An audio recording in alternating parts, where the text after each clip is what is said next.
Well, I hope you can, this isn't too shaky. This is our 0 day, the 21st of August. A 0 meaning 0 miles on the Pacific Crest Trail. Tomorrow morning early we'll be going up to Sierra Buttes, startling, and we'll have some video for that tomorrow. There's the grocery store to the right. They have just about everything that a hiker could need. We just picked up our boxes here at the post office. General store across the street, or a hotel I should say. And what's really common in town is motorcyclists passing through. Anyways, look at this beautiful forest. It's August 22nd. We've just climbed several thousand feet out of the Sierra City area up into the Sierra Buttes. Isn't this beautiful?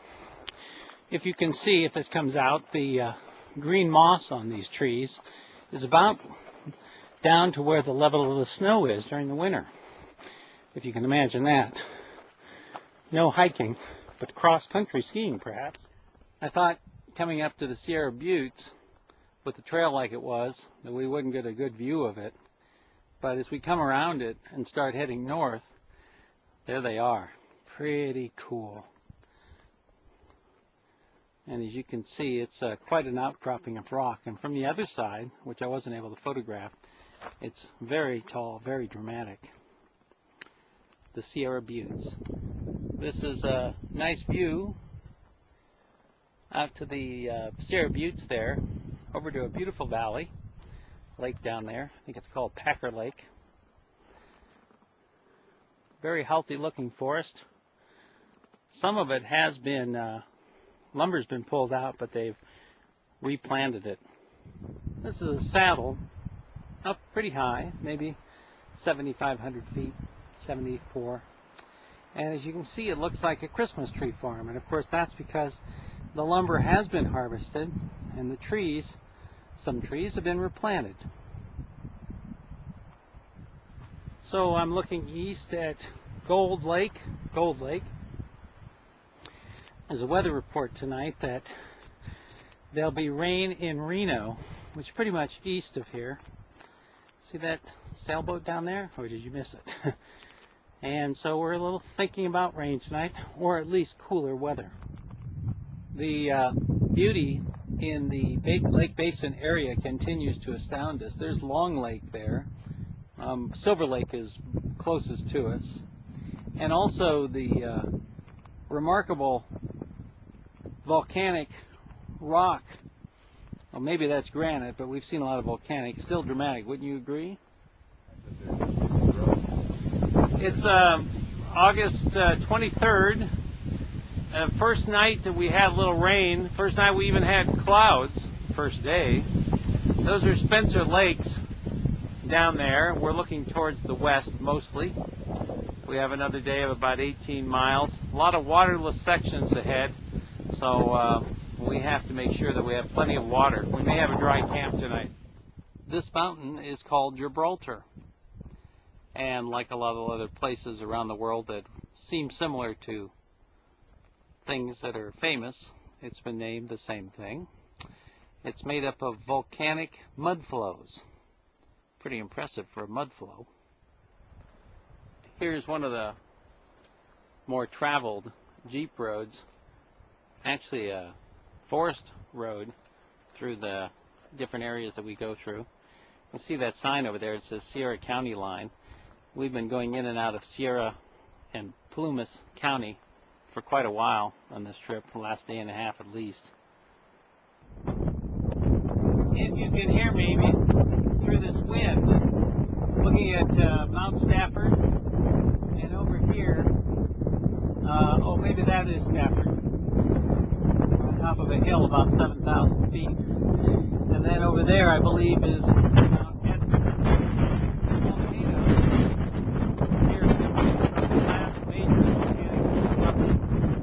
So we are at mile 1240, roughly. It's August 24th, and I'm taking a picture of a Jeep trail, one of which many we cross on the Pacific Crest Trail. And this morning when we were getting up, we were at a road between LaPorte and LaPorte and Quincy. So we're right on the road. We had great cell phone contact. There's Paul. There you go, Cheers. Paul. We both had a great night. Both slept well, which is unusual. We think we're getting into real good sync. Here's something that's cool that we don't see very often. Very little litter on the Pacific Crest Trail. And here at a road crossing or a Jeep crossing is an entirely ancient Pepsi can. And if you can see real close, it says 12 fluid ounces. Remember the days when a small was 12 ounces? Oh, Royal Crown. Royal Crown, cool. Yeah. And there's the other Jeep trail there going on. And we are continuing at a mile 1240 across it over there. Oh, And I might point out, though, that there is that this was not put there by a hiker. Yeah, no hiker would litter. They pick up litter. And by the way, we're supposed to have some views today of Mount Lassen, part of our future segment. I believe this is Chimney Rock at mile 1241, sticking up out of the earth. The remains of the volcanic eruption that created this place. I didn't mention in my earlier video there's a lot of logging around here. We saw 7 logging trucks pass by before we were able to leave camp, and 3 or 4 of them coming back empty. Must be a mill nearby. Now, one of the things about Pacific Crest Trail is there's nothing to eat on the trail. I've only eaten one thing in this entire trip of over 1,200 miles that was edible. Look at these berries with the spines. I'll put my finger out there. Hopefully you can see it so you can compare the size. And we've been seeing berries like crazy on these trees. Next to them, this is just a small amount of other berries, or this small. I'd love to know what each one of these is. Paul tried these berries and they are very bitter. Right, Paul? Right. We're at about 5,500 feet and crossing a road here, a logging road, access to a logging area. When's the last time you saw a sign that said, "No Christmas tree cutting"? Probably never, right? Anyways, we're having a really easy day, mostly downhill. Soon, 7 or 8 miles, I guess, we'll be at the Feather River. August 24th. And here's a sign that's as rare as hen's teeth to see a big old sign like this along the trail. So we're crossing a Jeep road. We go across it and we start down the trail.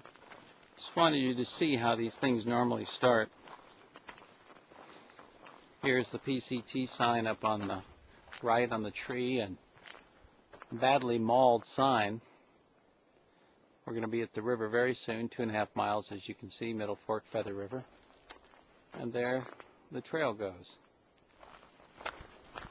So down around 4,000 feet as we descend into the Feather River Valley, we start running into oaks, maybe scrub oaks as well, some smaller ones. I saw some acorns, something we haven't seen in hundreds of miles. Oh, and Paul just recognized a manzanita tree, which is also unusual. There it is, right there. Now, I don't spend a lot of time worrying about the environment, but if anybody ever asks you, can a balloon fly far, far away once you let go of it, the answer is yes, hundreds of miles.